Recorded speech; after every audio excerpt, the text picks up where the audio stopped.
menjernihkan pikiran. Kualitas hidup kita sesungguhnya ditentukan dari bagaimana kita mampu untuk mengamati pikiran kita sendiri, di mana kita dapat fokus, mengontrol, serta melakukan relaksasi terhadap pikiran kita. Kemampuan ini tidak serta-merta kita dapatkan ketika lahir di bumi. Butuh banyak pelajaran hidup di berbagai kelahiran, hingga kita mampu menjadi tuan dari pikiran kita sendiri.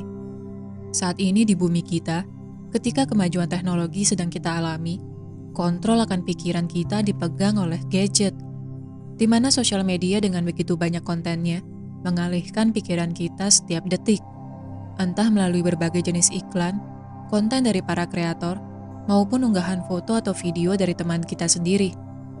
Segala hal yang kita lihat di gadget kita merupakan distraksi yang membuat kita sulit untuk mengendalikan pikiran kita. Ketika kita secara serius ingin melakukan transformasi diri, maka hal yang perlu kita lakukan adalah dengan membatasi penggunaan gadget. Karena gadget adalah sumber ribuan informasi yang menyerang pikiran kita tiap harinya. Ketika kita masih berada dalam ketidaksadaran massal, maka kita tidak akan sadar bahwa kita secara otomatis terus-menerus memegang gadget hingga berjam-jam. Hidup kita menjadi tidak produktif, di mana fokus kita melompat dari satu konten ke konten lainnya. Hal ini akan menyebabkan emosi kita menjadi naik turun, di mana terkadang kita merasa terinspirasi, kadang merasa iri, dan kadang kita merasa sedih. Tidakkah kita lelah ketika emosi dan pikiran kita telah dikendalikan oleh berbagai informasi yang tidak kita butuhkan? Inilah saatnya kita menarik kendali akan energi mental kita. Kita harus mengubah gaya hidup dengan meminimalisir kemelekatan kita akan gadget. Atur lebih banyak waktu untuk melakukan kegiatan yang tidak ada kaitannya dengan sosial media, seperti membaca buku, mendengar video bimbingan spiritual, bermeditasi, menulis jurnal, merawat tanaman, bermain musik, dan masih banyak contoh kegiatan lainnya. Ada begitu banyak kegiatan yang dapat membantu kita terlepas dari kecanduan penggunaan gadget berlebih. Inilah kalibrasi energi yang perlu kita lakukan. Jika sebelumnya kita banyak menghabiskan waktu untuk melihat sosial media, maka kini kita alihkan fokus kita kepada kegiatan-kegiatan di luar dunia cyber.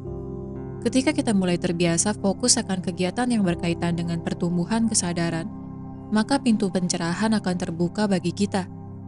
Pikiran kita yang tadinya ibarat danau berlumpur akan sedikit demi sedikit jernih karena kita mengistirahatkan pikiran kita dari berbagai informasi yang tidak penting. Ketika air kotor, yang perlu kita lakukan adalah membiarkannya agar kotoran turun ke bawah air. Begitu pula pikiran kita yang selama ini kacau. Kita hanya perlu membiarkannya tenang agar kembali jernih. Saat pikiran kita jernih, maka kita akan menjadi lebih sensitif terhadap energi di sekeliling kita, di mana kita menjadi peka terhadap energi kita sendiri yang terdiri dari lapisan energi tubuh fisik, emosional, mental, serta jiwa kita.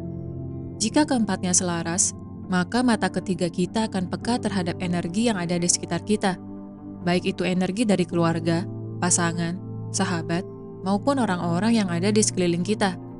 Hal ini bukanlah kesaktian, namun kemampuan kita yang telah lama kita lupakan dan tidak pernah kita asah. Perlu kita ingat bersama bahwa menjernihkan pikiran akan membuka pintu cahaya dalam diri yang selalu terkoneksi dengan Sang Pencipta.